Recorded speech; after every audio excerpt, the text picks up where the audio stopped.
साथियों, सुभाष गजराज का प्यार भरा नमस्कार। आज हम जो हमारा तुलसीदास का जो पाठ चल रहा है, राम लक्ष्मण परशुराम संवाद, उसके चौथे पद का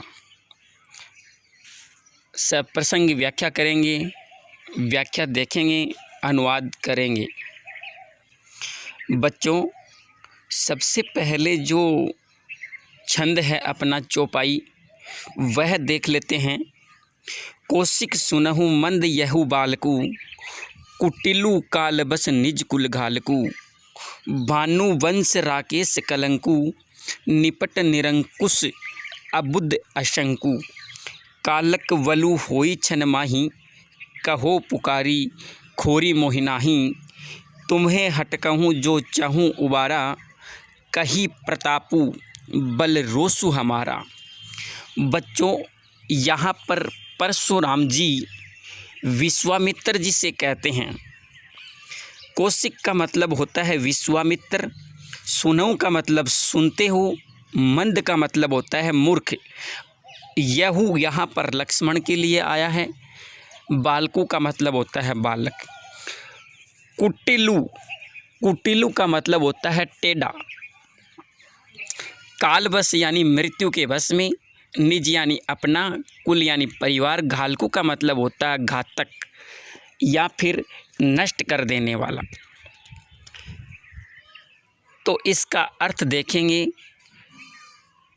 कि हे विश्वामित्र जी, आप सुन रहे हो, यह जो लक्ष्मण है यह बड़ा मूर्ख है और टेढ़ा है। कहने का मतलब टेढ़ी बातें करता है, इसलिए यह मूर्ख लग रहा है मेरे को। कुटिलु कालबस निज कुल घालकू, और कड़े वचन और टेढ़े वचन बोलने के कारण यह अपने परिवार के लिए घातक सिद्ध हो रहा है या फिर अपने परिवार को नष्ट कर देने वाला हो रहा है। भानुवंश राकेश कलंकु, भानुवंश यानी सूर्यवंशी, राकेश का मतलब होता है चंद्रमा, कलंकु का मतलब होता है धब्बा। निपट निरंकुश अबुद्ध असंकु, निपट यानी पूरी तरीके से, निरंकुश यानी जिस पर कोई अंकुश न लगाया जाता हो, मनमानी करने वाला। अबुद्ध का मतलब मूर्ख, असंकु का मतलब निडर। तो बच्चों, यहाँ पर फिर दूसरी पंक्ति में परशुराम जी फिर विश्वामित्र जी से कहते हैं कि यह जो बच्चा है लक्ष्मण है, यह अपने सूर्यवंशी परिवार के ऊपर जो राकेश चंद्रमा है, उस चंद्रमा को कलंक लगाने वाला है, धब्बा लगाने वाला है। यह पूरी तरीके से निरंकुश है यानी मनमानी करने वाला है। अबुद्ध यानी मूर्ख है। असंकु का मतलब निडर, यह निडर है। यानी ये जो लक्ष्मण है, यह अपनी वचनों के कारण अपने परिवार के ऊपर कलंक लगाने वाला है और यह पूरी तरीके से मनमानी करने वाला मूर्ख और निडर है। कालक वलु होई छनमाई, कालक वलु का मतलब होता है काल के वश में या मृत्यु का ग्रास। होई छनमाई, छनमाई का मतलब होता है पल भर में। कहो पुकारी यानी मैं कह देता हूँ। खोरी का मतलब होता है मुझे मत कहना। मोहि नाही, खोरी का मतलब होता है इसको बचाना चाहते हो। तो कह रहे हैं, विश्वामित्र जी से कह रहे हैं परशुराम जी कि यह जो लक्ष्मण है, ये कड़े वचन बोलने के कारण मृत्यु का ग्रास बनने वाला है, अर्थात काल का ग्रास बनने वाला है।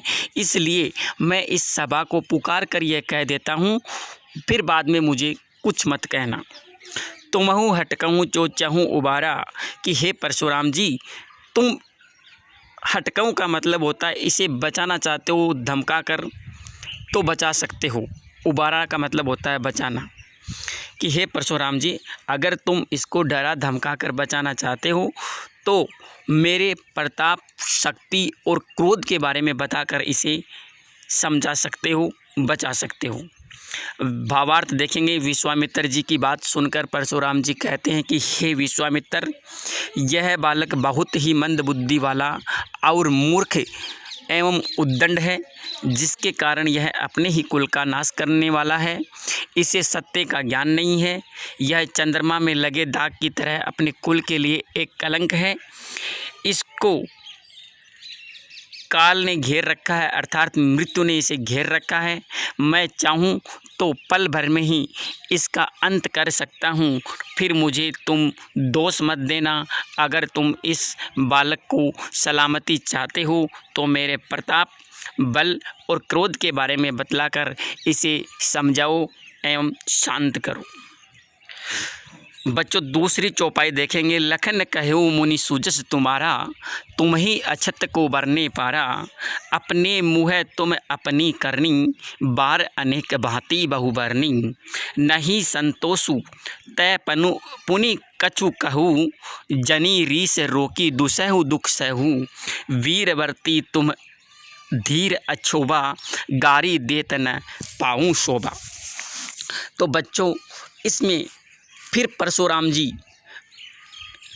की बातों को सुनकर लक्ष्मण कहते हैं कि लखन कहूँ मुनि सूजस तुम्हारा। सूजस का मतलब होता है सुयश। तुम्हारा मतलब हे परशुराम जी आपका। तुम ही अछत यानी तुम ही को छोड़कर को बरने पारा, कौन वर्णन कर पाएगा। परशुराम जी की बातों को सुनकर लक्ष्मण परशुराम जी से कहते हैं कि हे परशुराम जी, तुम्हारे इस सुयश के बारे में तुम्हें छोड़कर और भली तरीके से यानी अच्छे तरीके से कौन वर्णन कर पाएगा। अपने मुँह है तुम अपनी करनी, यानी अपनी ही मुँह से और तुम अपने ही वीरता की जो करनी है, जो वीरता का जो कर्म है, वो बार अनेक भांति बहुवर्णी, अनेक बार अनेक तरीके से तूने वर्णन कर दिया है। वर्णी का मतलब होता है वर्णन करना। नहीं संतोषु तय पुनि कछु कहूँ, कि हे परशुराम जी, फिर भी आपको अगर कोई संतोष नहीं है तो दोबारा कुछ कह दीजिए। जनी रीस रोकी दुसहु दुख सहू। जनी रीस, रीस का मतलब होता है क्रोध, रोकी का मतलब रोककर, दुसहु का मतलब जो सहा नहीं जाए ऐसा दुख, सहू का मतलब सहना। कि हे परशुराम जी, तुम्हें इतना कुछ कहने पर भी अगर संतोष नहीं है तो आप मुझे अपना क्रोध रोककर और कुछ कहना चाहते हो वो कह दीजिए। वीरवर्ती तुम धीर अछोबा, कि तुम वीरता का व्रत धारण करने वाले हो, धैर्य धारण करने वाले हो। वीरवर्ती का मतलब होता है वीरता का व्रत करने वाला। धीर का मतलब होता है धैर्य, और अछोबा का मतलब होता है ये क्रोध। कि हे परशुराम जी, तुम वीरता का व्रत धारण करने वाले हो और तुम्हारे मुंह से ये जो क्रोध है, ये गुस्सा है, और ये जो गाली है, गाली देत न पाऊँ शोभा, तुम्हारे मुँह से ये क्रोध और ये गाली देता हुआ तुम्हारा मुंह अच्छा नहीं लगता है, शोभा नहीं देता है। भावार्थ देखेंगे बच्चों। प्रस्तुत पंक्तियों में परशुराम जी की बात सुनकर लक्ष्मण कहते हैं कि हे मुनिवर, आप अपनी वीरता का बखान करते हुए थक नहीं रहे हो। आपने कई प्रकार से अपनी वीरता के बारे में बतलाया है। आपके बल और साहस के बारे में आपसे अच्छा भला कौन बता सकता है। अगर इतने कहने पर भी मन नहीं भरा हो तो आप अपना क्रोध सहन करके दुख की पीड़ा न दें, अर्थात दुख सहन न करें, अपितु फिर से अपनी वीरता का बखान कर लें। आप एक वीर पुरुष हैं जिनमें धैर्य और क्षमा व्याप्त है। अपने मुँह से अपशब्द शोभा नहीं देते। कहने का मतलब जो आप गाली दे रहे हो, आप शब्द बोल रहे हो, वो आपके मुंह से शोभा नहीं देते। आप ब्राह्मण हैं। तो बच्चों, दोहा है वो देखेंगे। सूर समर करनी करही, कहीं न जनाहू आपू।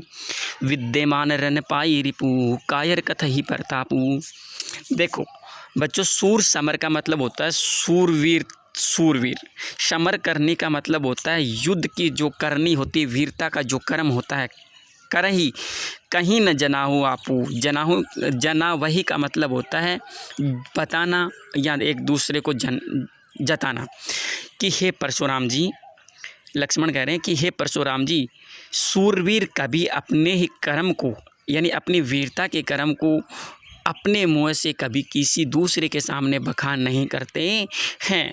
विद्यमान रन पाई रिपू, विद्यमान का मतलब उपस्थित, रणभूमि में, रणपाई का मतलब होता है रणभूमि में, पाई का मतलब उपस्थित देखकर, रिपु का मतलब होता है शत्रु, कायर कथई प्रतापु, कायर यानी निडर डरपोक लोग ही अपनी कथनी और अपने प्रताप के बारे में कहते हैं। यानी सूर समर करनी करही कि सूरवीर कभी भी अपने कर्म को या अपनी करनी को अपने मुंह से कभी दूसरों के सामने बखान नहीं करते हैं। और विद्यमान रण पाई रिपु, और शत्रु जब अपने सामने वीर पुरुष को देखता है तो वह कायर लोग ही अपने करनी यानी अपने प्रताप के बारे में बखान करते हैं। अब देखेंगे बच्चों, भावार्थ और देख लेंगे। सूरवीर युद्ध में अपनी सूरवीरता का प्रदर्शन करते हैं, वे अपने मुँह या मिट्ठू नहीं बनते, यानी मुहावरा दिया है कि यहाँ अपनी बड़ाई स्वयं नहीं करते, स्वयं के मुख से स्वयं की प्रशंसा नहीं करते, और रणभूमि में अपने शत्रु के सामने पाकर कायर की तरह बातों में व्यर्थ समय नहीं बिताते, अपितु युद्ध करने के अपनी वीरता का परिचय देते हैं। ये था बच्चों राम लक्ष्मण परशुराम संवाद का चतुर्थ पद, और इसमें जो अलंकार है वो देख लेते हैं। कुटिल कालबस और निपट निरंकसु, सूर समर करनी करही, कायर कथई में अनुप्रास अलंकार है। भानुवंश राकेश कलंकु में रूपक अलंकार है, और वीर रस की व्यंजना हुई है। चौपाई एवं दोहा छंद का प्रयोग हुआ है। तो बच्चों यह था राम लक्ष्मण परशुराम संवाद। अगर आपको अच्छा लगा हो तो मेरे चैनल को सब्सक्राइब करना न भूलें। आपका अपना सुभाष गजराज।